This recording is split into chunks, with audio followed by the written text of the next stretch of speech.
और बुलेटिन की शुरुआत किसान आंदोलन के साथ करेंगे। किसानों को आज सरकार ने बुलाया है। जी हां, दिल्ली के अलग अलग बॉर्डर्स पर धरने पर बैठे किसानों के आंदोलन का आज छठा दिन है। कोरोना और ठंड को देखते हुए कृषि मंत्री नरेंद्र तोमर ने 32 किसान नेताओं को आज न्योता भेजा है। दोपहर 3 बजे दिल्ली के विज्ञान भवन में बातचीत के लिए उन्हें बुलाया गया है। बातचीत में उन्हीं नेताओं को बुलाया गया है जो पहले दौर की बातचीत में शामिल थे, यानी कि अब बातचीत का जो दौर है वो आज से शुरू हो जाएगा। 3 बजे विज्ञान भवन में ये बातचीत होगी कुछ किसान नेताओं के साथ। कृषि मंत्री नरेंद्र सिंह तोमर बात करेंगे। 3 तस्वीरें आपके सामने, सिंधु बॉर्डर, टिकरी बॉर्डर, बुराड़ी, जहां पर अभी भी किसान डटे हुए हैं और यही वजह है कि डेडलॉक की स्थिति अब भी बनी हुई है। हालांकि किसान बातचीत के लिए राजी हो गए। मोदी तेरे राज में, असर गई आज में, मोदी तेरे राज में, असर गई आज में।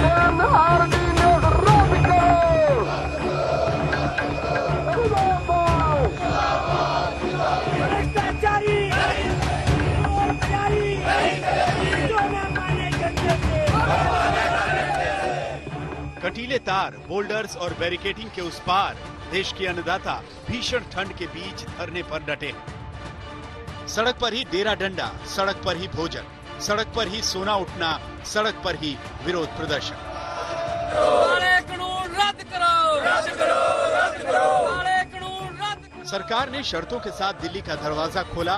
बुराड़ी मैदान में किसानों के विरोध प्रदर्शन की इजाजत दी, लेकिन किसान जंतर मंतर जाने की जिद पर अड़े हैं। उन्हें बुराड़ी का मैदान जेल जैसा लग रहा है।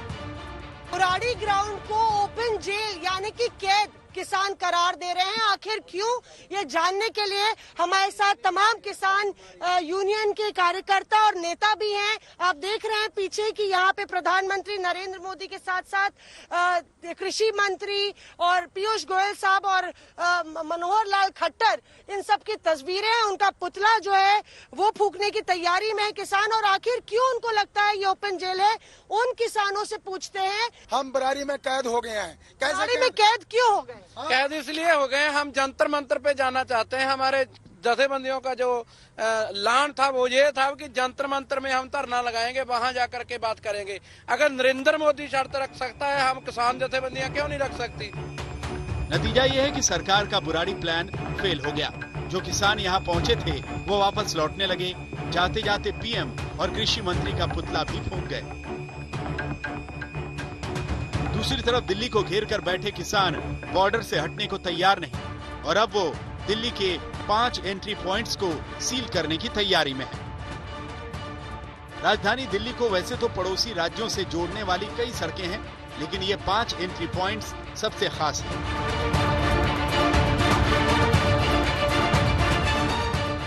जिसमें दिल्ली चंडीगढ़ हाईवे पर सिंघू बॉर्डर, दिल्ली रोहतक हाईवे पर Tikri border, Delhi Ghaziabad border, Delhi Noida border, Delhi Jaipur highway पर रजौकरी बॉर्डर।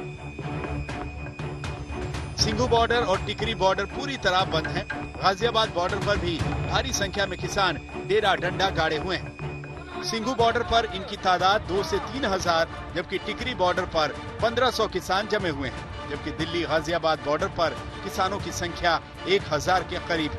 किसानों की संख्या घटती बढ़ती रहती है। बैरिकेडिंग के दूसरी तरफ पुलिस भी पूरी तैयारी के साथ मुस्तैद है।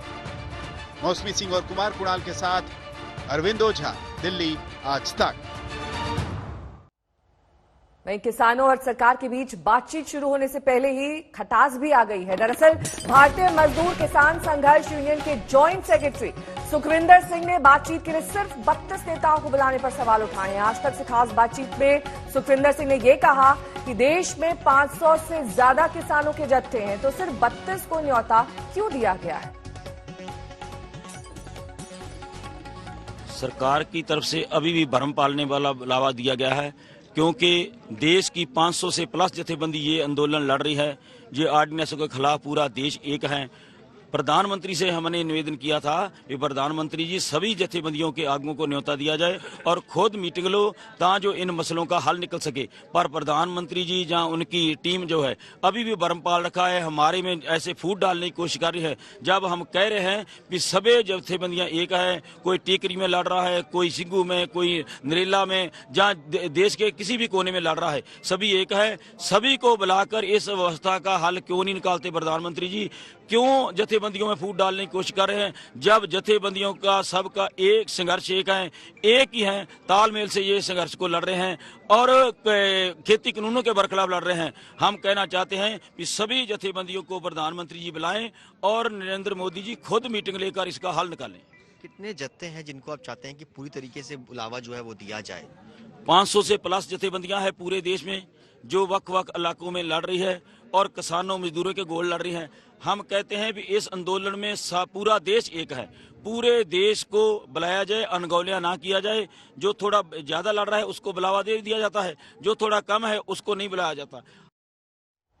और ज्यादा जानकारी के साथ सिंघू बॉर्डर से मेरे सहयोगी अशोक सिंघल जुड़ गए हैं, गाजीपुर बॉर्डर से ऐश्वर्या पालीवाल जुड़ गई हैं। सबसे पहले अशोक का रुख करते हुए, अशोक, जो आज से बातचीत का दौर शुरू होना है उसको लेकर किसान संतुष्ट हैं, खुश हैं या फिर अब भी उनमें नाराजगी है? क्या चाहते हैं वो? देखिए, दो चीजें हैं। एक तो जो 32 जत्थे ग्रुप हैं उनकी बैठक अभी शुरू हो रही है सिंघू बॉर्डर पे। दो एरिया है जहां मैं खड़ा हूं। एक किसान यहां पे बैठे हैं तरन तारण और अमृतसर के। दूसरी तरफ जो मीटिंग होनी है 32 जो जत्थेदार हैं उनकी मीटिंग होनी है, उसमें वो फैसला करेंगे कि 3 बजे की मीटिंग में जाना है या नहीं जाना है। लेकिन एक गुट यहाँ पे जिनके साथ मैं मौजूद हूँ, सुखविंदर जी यहाँ पे ज्वाइंट सेक्रेटरी हैं किसान मजदूर पंजाब समिति के, उनसे बात करते हैं। आप जो 3 बजे मीटिंग बुलाई है नरेंद्र सिंह तोमर में, उसमें जा रहे हैं? देखो जी, 3 बजे जो मीटिंग बुलाई है, मीटिंग में ही इस मसलों का हल निकलेगा। हमारा है मानना है कि मीटिंग अभी भी आधी अधूरी जो बुलाई गई है। 32 संगठनों को बुला लिया गया है, 500 से प्लस संगठन है देश में, उनको छोड़ दिया गया है। हमारा कहना है कि सभी संगठनों को बुलाया जाए और मोदी जी खुद मीटिंग लेकर ये बिल रद्द करने की कवायद शुरू करें। जो तय करेंगे 32 संगठन है तो उसमें उनके साथ है। वो जो तय करेंगे जाएंगे। हम उनका जो निवेदन करते हैं कि वो जाएं, जाकर ये अगले को बात करके आते हैं, हम वो मानेंगे। लेकिन हमारा जो संगठन है, हमने फैसला किया है कि हम इस मीटिंग में नहीं जाएंगे, मीटिंग आधी अधूरी है। तो इनका कहना है कि हम उनकी बात तो मानेंगे लेकिन पूरी सब लोगों को बुलाना चाहिए। अब देख सकते हैं कि यहाँ पे एक नाटक भी किया जा रहा है। अशोक, लौटेंगे आपके पास। ऐश्वर्या पालीवाल भी हमारे साथ जुड़ी हुई है। ऐश्वर्या, वहां पर क्या तस्वीर है? क्योंकि डेडलॉक की स्थिति लंबे वक्त से बनी हुई है, छठा दिन है इस प्रदर्शन का। गाजीपुर बॉर्डर पर कितनी संख्या में अभी भी किसान मौजूद है? क्या वहां से भी कोई नुमाइंदा आज पहुंच रहा है बातचीत के लिए? देखिए, मैं आपको बता दूं, यहाँ पे किसान पूरी तरीके से तैयार हैं। ये जो ट्रक हैं इनके अंदर 4-4 महीने का राशन अभी भी भरा हुआ है और यहाँ जितने भी लोग मौजूद हैं उन सभी लोगों का ये कहना है कि अगर सरकार ने उनकी मांग नहीं मानी, मांग है फार्म लॉ को पूरी तरीके से आप वापस ले लें, अगर वो मांग नहीं मानी जाती है तो 4 महीने क्या, अगर ज्यादा उनको इंतजार करना पड़ा तो वो इंतजार करने के लिए भी तैयार है। आज की जो 3 बजे की मीटिंग है उस पर भी कई लोगों ने अब सवाल उठाए हैं। बोला है कि हर किसान यूनियन को क्यों नहीं बुलाया जा रहा है, सिर्फ 32 को ही क्यों बुलाया जा रहा है। दूसरी बात, अब इंतजार इस बात का हो रहा है कि जब 3 बजे की मीटिंग हो जाएगी उसके आगे डिसाइड किया जाएगा कि क्या करना है। एक तरफ बैरिकेडिंग हुई है, पुलिस यहाँ पे पूरी तरह से तैनात है, दूसरी तरफ किसानों ने भी यहाँ अपना डेरा डाल दिया है। उनका कहना है जब तक मांग पूरी नहीं होगी वो यहाँ से उठ के नहीं जाएंगे। ठीक है, आप दोनों बने रहिए हमारे साथ, क्योंकि इस वक्त भी जो स्थिति बनी हुई है उसको लेकर सभी की नजरें आज 3 बजे की मीटिंग पर हैं। सरकार और किसानों के बीच जो आज बातचीत होगी 3 बजे होनी है, लेकिन सरकार इस आंदोलन को कैसे देख रही है वो कल वाराणसी में पीएम मोदी ने साफ कर दिया है। पीएम ने साफ तौर पर यह कहा कि किसानों के बीच भ्रम फैलाया जा रहा है। मुझे एहसास है कि दशकों का छलावा किसानों को आशंकित करता है। किसानों का दोष नहीं है, लेकिन मैं देशवासियों को कहना चाहता हूं, मैं मेरे किसान भाई बहनों को कहना चाहता हूं और मां गंगा के घाट पर से कहना चाहता हूं, काशी जैसी पवित्र नगरी से कह रहा हूं, अब छल से नहीं, गंगा जल जैसी पवित्र नीयत के साथ काम किया जा रहा है। बीते कुछ समय से हम एक नया ट्रेंड देख रहे हैं। हम अब देख रहे हैं कि अब विरोध का आधार फैसला नहीं बल्कि भ्रम फैलाकर, आशंकाएं फैलाकर फिर तो भविष्य में ऐसा होगा, फिर तो भविष्य में ऐसा होगा, अब तो ये होने वाला है, उसको आधार बनाया जा रहा है। अपप्रचार किया जाता है कि भाई फैसला तो ठीक है लेकिन पता नहीं इससे आगे चलकर क्या क्या होगा, और फिर कहते हैं ऐसा होगा। और इस बीच किसानों के प्रदर्शन में जेएनयू के लेफ्ट छात्र संगठन भी शामिल हो चुके हैं। दिल्ली के टिकरी बॉर्डर पर किसानों के विरोध प्रदर्शन में कल जेएनयू छात्र संघ के पूर्व अध्यक्ष और आईसा के राष्ट्रीय अध्यक्ष साईं बालाजी और अन्य नेता शामिल हुए। बालाजी ने किसानों को संबोधित किया और इस दौरान जेएनयू की थाप भी ढपली पर बजाई।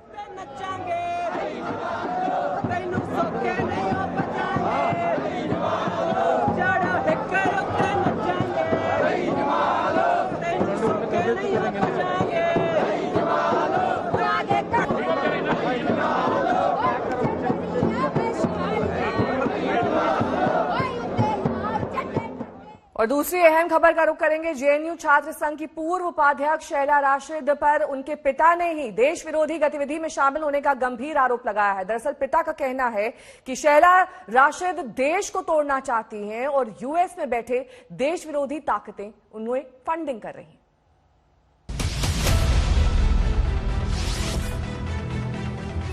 देखिए, मुझे इतना सारा पता नहीं है क्योंकि मैं नॉन पॉलिटिकल आदमी हूँ। मैं बस सिर्फ जो भी कंसर्न एजेंसीज है उनको कह रहा हूँ कि आप इन्वेस्टिगेट, और मेरा पक्का यकीन है कुछ न कुछ निकला है। टुकड़े टुकड़े गैंग में शामिल होने का आरोप पहले से झेल रही जेएनयू छात्र संघ की पूर्व उपाध्यक्ष शैला राशिद पर इस बार बड़ा इल्जाम है, क्योंकि इस बार आरोप उनके पिता ने ही उन पर जड़ा है। शैला के पिता के मुताबिक 2017 में जेएनयू छात्र संघ की राजनीति को छोड़कर शैला कश्मीर के एंटी नेशनल मूवमेंट से जुड़ गई। सारा खेल पैसे का है। शैला को यूएस में बैठे कुछ अलगाववादी फंडिंग करते हैं। मैं कुल मिला के ये कह रहा हूँ कि फंडिंग जहाँ से भी, क्योंकि ये एनजीओज भी चलाती है, उन एनजीओज की भी इन्वेस्टिगेशन होनी चाहिए। अपने आप पता लग जाएगा कि पैसा कहाँ, और लीगल डॉक्यूमेंट्स में ये दिखा रहे कि ये बेकार है, अनएम्प्लॉयड है, तो एक अनएम्प्लॉयड कहाँ तक खर्चा कर सकता है, तो उसकी तो जांच होनी चाहिए ना। अपने आप सबको पता लग जाएगा कि फंडिंग कहाँ से आ रही है, क्यों आ रही है और किसके लिए। शैला के पिता ने बेटी पर संगीन इल्जाम जड़ते हुए 3 करोड़ के पैकेज का भी जिक्र किया, जिसे उन्होंने खुद ठुकराया था। उन्होंने मुझे बुलाया, उन्होंने मुझे 3 करोड़ का कुछ पैकेज बता दिया, हमने 3 करोड़ रुपए रखे हैं इसके लिए। शैला के आप चाहो तो आप ले सकते हैं, या मैंने रिफ्यूज किया। मैंने कहा मेरी अभी बात इस विषय पे हुई नहीं है बेटी के साथ, क्योंकि उसको 7-8 दिन के बाद आना है, तो मैं उसके साथ पहले बात करूंगा, उसके बाद ही बता।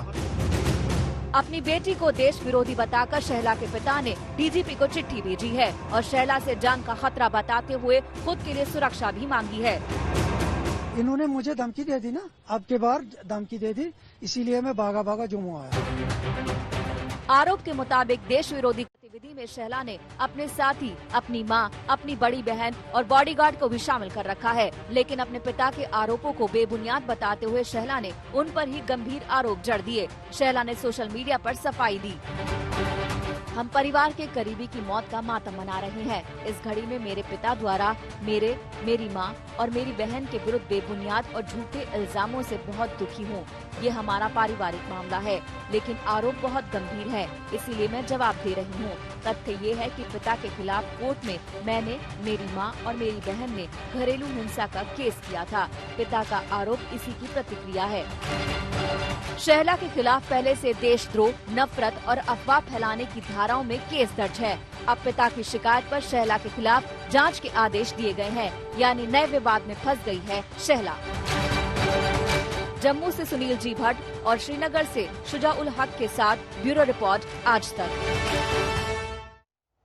अगली खबर का रुख करेंगे। ग्रेटर हैदराबाद में हो रहे स्थानीय निकाय चुनाव में हाई वोल्टेज ड्रामा देखा जा रहा है। आज वोट डालने जाने हैं। ओवैसी समेत कई बड़े नेताओं ने वोट डाला।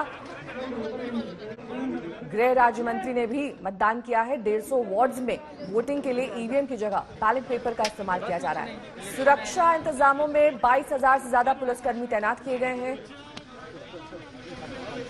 ये हैदराबाद की जंग है और आज हैदराबाद की इस जंग में बड़े बड़े योद्धाओं की किस्मत सील बंद हो गई। लेकिन फिलहाल तस्वीरों में आप देख रहे हैं केटीआर, तेलंगाना के मुख्यमंत्री के चंद्रशेखर राव के बेटे और राज्य सरकार में मंत्री केटीआर अपने परिवार के साथ अपने मताधिकार का इस्तेमाल करने के लिए पोलिंग सेंटर पर सबसे पहले पहुंचे हैं। हैदराबाद म्युनिसिपल कॉर्पोरेशन की जंग शायद अब तक की सबसे बड़ी कड़वाहट वाली जंग रही होगी, क्योंकि कभी इस तरह की लड़ाई हैदराबाद ने नहीं देखी। सबसे खास बात यह कि यहाँ ईवीएम नहीं बल्कि बैलेट पेपर के जरिए म्युनिसिपल इलेक्शंस हो रहे हैं और जिसमें पारंपरिक लड़ाई थे जो कि टीआरएस, कांग्रेस और एमआईएम के बीच होती रही, इस बार उस पारंपरिक लड़ाई में बीजेपी जिस तरह से उतरी उसने पूरे चुनाव को बेहद दिलचस्प बना दिया।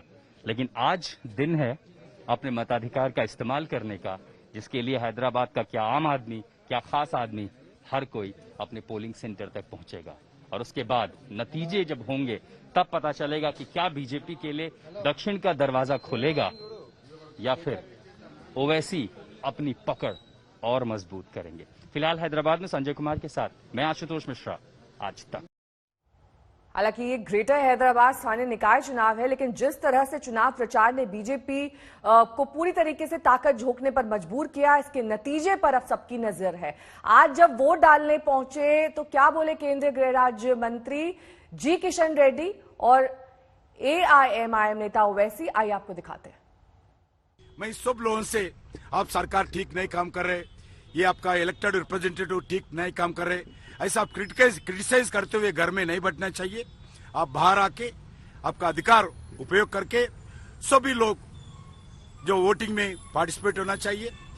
ये प्रजातंत्र में, भारत के प्रजातंत्र में, ना कोई देश के प्रजातंत्र में, ये सबसे बड़ा जिम्मेदारी हर व्यक्ति का बनता है। मैंने अपना जो डेमोक्रेटिक राइट है, अपनी पसंद का इजहार आज किया हूं और मैं आप तमाम के जरिए से हैदराबाद की आवाम से अपील कर रहा हूं कि वो अपने के कोर्ट का इस्तेमाल करें और हैदराबाद और बिलखुसूस पुराने शहर की तरक्की के लिए, उसकी तहजीब, सखाफत, उसकी जबान, उसके कंपोजिट कल्चर के लिए आप तमाम को निकल कर मैं अपील कर रहा हूं कि निकल कर वोट का इस्तेमाल करिए और ज्यादा से ज्यादा वोट का इस्तेमाल करिए, पोलिंग परसेंटेज को बढ़ाइए। जम्मू कश्मीर का रुख करेंगे, जहां पर कड़ाके की सर्दी पड़ रही है और सख्त सुरक्षा इंतजाम के बीच जिला विकास परिषद यानी डीडीसी के दूसरे दौर का मतदान चल रहा है। दूसरे चरण में 43 सीटों के लिए 2100 पोलिंग बूथ पर वोट डाले जा रहे हैं, जिसमें 25 सीटें कश्मीर में और 18 सीटें जम्मू में आती हैं। डीडीसी के दूसरे दौर के चुनाव के लिए 321 उम्मीदवार मैदान में।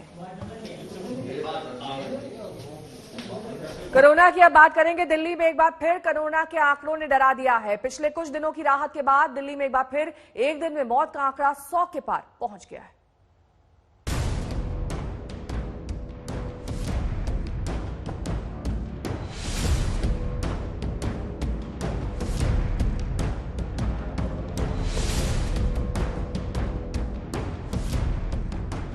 दिल्ली में मामूली राहत के बाद कोरोना फिर से जानलेवा रफ्तार पकड़ने लगा है। 7 नवंबर के बाद पहली बार रविवार को 24 घंटे में सबसे कम 68 लोगों की मौत दर्ज की गई, लेकिन अगले ही दिन कोरोना से मौत का आंकड़ा 100 के पार चला गया। दिल्ली में पिछले 24 घंटे में कोरोना से 108 लोगों की मौत हो गई। एक दिन में कोरोना के 3,726 नए मामले सामने आए। अब दिल्ली में कोरोना का कुल आंकड़ा 5,70,000 के पार पहुंच गया है। राजधानी में इस वक्त कोरोना के 32,885 एक्टिव केस हैं और 5,552 कंटेनमेंट जोन हैं। दिल्ली में 24 घंटे में 50,670 सैंपल टेस्ट किए गए। इस बीच कोरोना टेस्ट को लेकर केजरीवाल सरकार ने बड़ा फैसला किया है और आरटी-पीसीआर टेस्ट के दाम में 2/3 की कटौती की गई है। दिल्ली में आरटी-पीसीआर टेस्ट 800 रुपए में हो सकेगा। अभी तक इसके लिए 2400 रुपए खर्च करने पड़ रहे थे। अगर कोई घर बुलाकर आरटी-पीसीआर टेस्ट का सैंपल देना चाहे तो इसके लिए 1200 रुपए देने होंगे। कोरोना पर काबू पाने की कोशिशों को लेकर केंद्रीय स्वास्थ्य राज्य मंत्री ने कहा कि दिल्ली में 3 दिन के अंदर मोबाइल RT-PCR केंद्र चालू किए गए हैं और अब बिहार के भी कई जिलों में ऐसी मशीन लगवाई जा रही है। कुल मिलाकर के आप ये कह सकते हैं 9 जिला जो है और ये हम लोगों ने इन जिलों में RT-PCR मशीन जहाँ नहीं था और जहाँ है वहाँ अपग्रेड करना और जहाँ नहीं था तो ऐसा कोई भी कमिश्नरी बिहार के 9 कमिश्नरी को हमने टैकल किया है और वहाँ RT-PCR का वो मशीन हम भेज रहे हैं। कुल मिलाकर वैक्सीन की उम्मीद के बीच कोरोना से जंग जारी है। जरूरत है कि मास्क और सोशल डिस्टेंसिंग जैसे निर्देशों का पूरी सख्ती से पालन किया जा सके। भागलपुर से राजीव सिद्धार्थ और इंदौर से धर्मेंद्र कुमार शर्मा के साथ पंकज जैन, दिल्ली आज तक। मुंबई में हाल ही में एक सीरो सर्वे हुआ है जिसके मुताबिक कुछ स्लम इलाकों में 75% जनसंख्या में एंटीबॉडीज बन चुके हैं। दक्षिण मुंबई के कफरेट के स्लम इलाकों में करवाए गए सीरो सर्वे के चौंकाने वाले नतीजे सामने आए हैं। इसके मुताबिक यहाँ की 75% जनसंख्या में कोविड एंटीबॉडीज बन चुके हैं। देश के किसी हिस्से में सीरो सर्वे के नतीजे में इतने ज्यादा एंटीबॉडी बनने का प्रतिशत नहीं मिला है। एंटीबॉडी बनने का मतलब है शरीर में कोरोना का संक्रमण हो चुका है। एक के बाद एक सामने आ रही सीरो सर्वे में ये पता चल रहा है कि मुंबई के स्लम एरिया में जो कोविड की एंटीबॉडीज डेवलप हो रही है वो हर सर्वे में बढ़ती जा रही है। इसका मतलब ये भी है कि वैक्सीनेशन आने में जितना टाइम लगता है उसमें कई लोग या तो पॉजिटिव हो जाएंगे या उसमें से कई लोग जो है स्लम एरिया में वो कोविड की एंटीबॉडीज डेवलप कर लेंगे। बीएमसी के सर्वे की बात करें तो मुंबई में स्लम इलाकों में 45% और बिल्डिंग में रहने वाले 18% लोगों में एंटीबॉडीज बन गए हैं। कफरेट की ये स्लम बीएमसी के सीरो सर्वे में नहीं थी। ये सीरो सर्वे स्थानीय कॉर्पोरेटर की अपील पर IBTs फाउंडेशन ने किया है। मेरे वार्ड में कम्युनिटी स्लम्स में 9 पॉकेट्स हैं और यहाँ A वार्ड में फ्लोटिंग पॉपुलेशन अबाउट 40+ लाख आती है। तो हम अगर बिना सर्वे किया तो हम पोटेंशियली पॉपुलेशन जो अनलॉकिंग करेंगे और वो पॉपुलेशन एक्सपोज करेंगे वो भी ठीक बात नहीं होगी। और जो हमारी रेसिडेंट पॉपुलेशन है उसके साथ भी I think we should be more careful in terms of unlocking. तभी यही उद्देश्य से मैंने उनको रिक्वेस्ट की थी कि हमें सीरो सर्विलेंस करना चाहिए। नतीजों के मुताबिक 806 में से सिर्फ 8 मरीजों ने ही पहले कोरोना हो चुके होने की बात मानी। हालांकि IBTs फाउंडेशन के मुताबिक हो सकता है कुछ लोग पहले कोरोना हो चुके होने की जानकारी उनके साथ साझा नहीं करना चाह रहे हों और कुछ लोगों को वाकई में ये बात पता ही न हो क्योंकि वो एसिम्प्टोमेटिक रहे हों। क्योंकि सर्वे में 31 लोगों ने इस सवाल का जवाब नहीं दिया। वैक्सीन में भी आप यही देखेंगे कि जब आप वैक्सीन देंगे तो कुछ अरसे तक एंटीबॉडी रिस्पांस रहेगा, लेकिन वो एंटीबॉडी रिस्पांस धीरे धीरे खत्म हो जाएगा और जो सेल्युलर इम्यूनिटी है वो टेक ओवर होगी। और इसको कैसे मेजर किया जाए बड़े जनता में, बड़े पैमाने पे और सस्ते ढंग से, not as a research tool but सस्ते पैमाने पे कि कोई भी जाकर के चेक कर सकता है कि भाई मुझे कोई इन्फेक्शन से लड़ने की ताकत है कि नहीं। मुंबई में मास्क न पहनने पर जुर्माना 200 रुपए है। मुंबई में कोरोना के संक्रमण को रोकने के लिए बीएमसी ने एक और फैसला किया है कि मुंबई में मास्क न लगाने वालों से जो भी जुर्माना अब तक वसूला है उस पैसे के लोगों को मास्क दिए जाएंगे। हालांकि 200 रुपए का जुर्माना अब भी लिया जाएगा, उसके बाद मास्क फ्री दिया जाएगा। बीएमसी अब तक मास्क न पहनने वालों से 10 करोड़ रुपए से ज्यादा वसूल कर चुकी है। बीएमसी ने लोगों पर निगरानी रखने के लिए जो मार्शल रखे थे उन पर 5 करोड़ रुपए खर्च हुए हैं। इस खर्च को काटकर बीएमसी बचे हुए पैसों से लोगों को मास्क बांटेगी। एक मास्क की कीमत 5 रुपए है। बीएमसी का मानना है कि समाज में बहुत से ऐसे लोग हैं जो मास्क नहीं खरीद सकते। साथ ही बीएमसी के स्वास्थ्य विभाग ने रोजाना सामान्य नागरिकों के संपर्क में आने वालों की टेस्टिंग की प्रक्रिया तेज की है। इसके तहत सब्जी वाले, auto driver, bus conductor, hawkers और सड़कों पर दुकान लगाने वालों का कोरोना टेस्ट किया जा रहा है। पिछले कुछ दिनों में रोजाना सैकड़ों लोगों से मिलने वाले 10,000 लोगों का टेस्ट किया गया है। जांच में मुंबई में अलग अलग इलाकों से 150 हॉकर्स, ऑटो चालक और सब्जी विक्रेता कोरोना से संक्रमित पाए गए हैं। लॉकडाउन में छूट मिलने के बाद बड़े पैमाने पर लोग घर से बाहर निकलने लगे हैं। नतीजतन बाजारों और सार्वजनिक स्थानों पर भीड़ जुटनी शुरू हो गई है। ऐसे में प्रशासन को डर है कि हॉकर, सब्जी वाले, ऑटो वाले, ऐसे लोग जिनके संपर्क में रोजाना बहुत सारे लोग आते हैं वो कोरोना वायरस का सुपर स्प्रेडर बन सकते हैं। मुंबई से मुस्तफा शेख के साथ आज तक ब्यूरो। पूरी दुनिया को वैक्सीन आने का इंतजार है। ब्रिटेन में 7 दिसंबर से वैक्सीन की डिलीवरी शुरू हो सकती है। भारत वैक्सीन आने से पहले ही अपनी तैयारी पूरी रखना चाहता है ताकि इसके बाद कम से कम समय में टीका लगाने का लक्ष्य पूरा किया जा सके। महीनों से कोरोना महामारी से जूझ रहे लोगों के लिए वैक्सीन वाली अच्छी खबर आने वाली है। प्रधानमंत्री नरेंद्र मोदी ने कोविड-19 वैक्सीन विकसित करने में अहम भूमिका निभा रही 3 कंपनियों जेनोवा बायोफार्मा, बायोलॉजिकल ई और डॉक्टर रेड्डीज के वैज्ञानिकों से वीडियो कॉन्फ्रेंस के जरिए बातचीत की। वैज्ञानिकों ने पीएम को वैक्सीन की प्रगति पर पूरी रिपोर्ट सौंपी। कोरोना वैक्सीन का काउंटडाउन शुरू हो गया है। अलग अलग स्टेज में 6 वैक्सीन ऐसी हैं जिसको लेकर उम्मीदें बढ़ गई हैं। इनमें ज्यादातर का परीक्षण देश में हो रहा है। वैक्सीन की रिसर्च के मामले में हम इस स्थिति में आए हैं कि 2021 में देश के लोगों को हम वैक्सीन देने की स्थिति में आ जाएंगे। हमने दुनिया के शुरुआती देशों में हम हैं जिसने वायरस को आइसोलेट किया और वायरस की शायद अब तक हम 3-4 हज़ार वायरसेस की जीनोम सीक्वेंसिंग कर चुके हैं। 40-50 हज़ार वायरसेस को हम जो है बायो रिपोजिटरीज में स्टोर करके हम लोगों ने रख लिया है।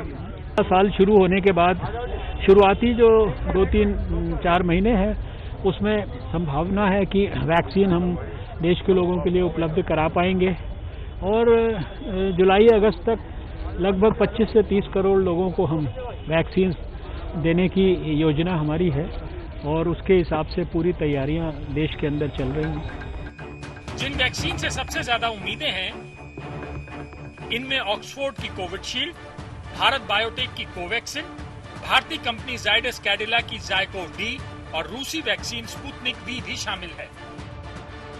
पूरी दुनिया में अब तक करीब 7 करोड़ लोग कोरोना संक्रमण के शिकार हैं, जबकि 14 लाख से ज्यादा लोगों की मौत हो गई है।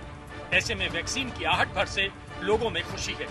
अगर सब कुछ वैज्ञानिकों की उम्मीदों के मुताबिक हुआ तो अगले साल की शुरुआत में कोविड की काट मिल जाएगी। मिलन शर्मा के साथ आज तक ब्यूरो। वो नजारा सचमुच अलौकिक था। ऐसा लग रहा था मानो धरती पर स्वर्ग जैसी ही स्थिति है, क्योंकि वाराणसी के 84 घाट पर लाखों दियों से रोशन कर उसे सजाया गया। इस दृश्य का साक्षी बनने खुद प्रधानमंत्री नरेंद्र मोदी वहां मौजूद थे। आइए आपको दिखाते हैं वो दिव्य और भव्य नजारा। मां गंगा की जय।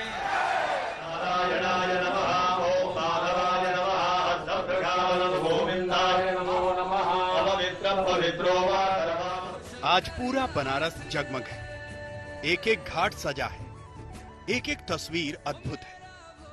घाटों पर लाखों दिए जले हैं। इस बार की देव दीपावली बेहद खास है। खुद प्रधानमंत्री नरेंद्र मोदी दिया जलाने काशी आए हैं। दीप दीपावली का शुभारंभ माननीय प्रधानमंत्री श्री नरेंद्र मोदी द्वारा ये दीप जलाकर। बनारस की देव दीपावली की बड़ी मान्यता है। कार्तिक पूर्णिमा पर दूर दूर से लोग इसे देखने आते हैं।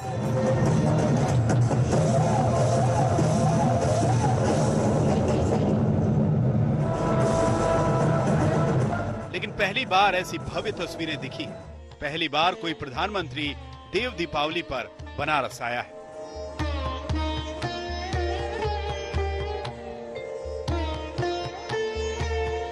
लाखों द्वीपों से काशी के 84 घाटों का जगमग होना अद्भुत है।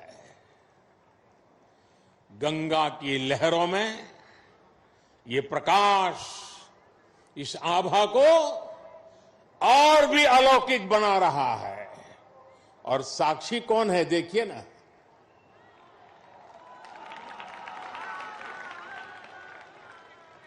ऐसा लग रहा है जैसे आज पूर्णिमा पर देव दीपावली मनाती काशी महादेव के माथे पर विराजमान चंद्रमा की तरह चमक रही है।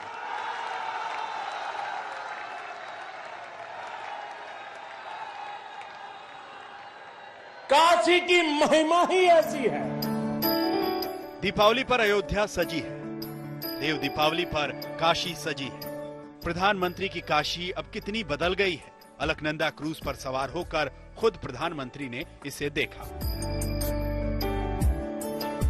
जिस अलकनंदा क्रूज से पीएम मोदी बनारस के घाटों पर घूमे, गंगा किनारे बदलते बनारस को देखा, वो क्रूज 2 साल पहले ही चलाया गया है। इसी तरह के नए नए प्रोजेक्ट से बनारस की तस्वीर बदल गई है। जब से पीएम मोदी वाराणसी से सांसद बने हैं, तब से इस प्राचीन नगरी को भव्य स्वरूप देने का बीड़ा उठाया है। इसी के लिए आज पीएम फिर बाबा विश्वनाथ का आशीर्वाद लेने के लिए आए।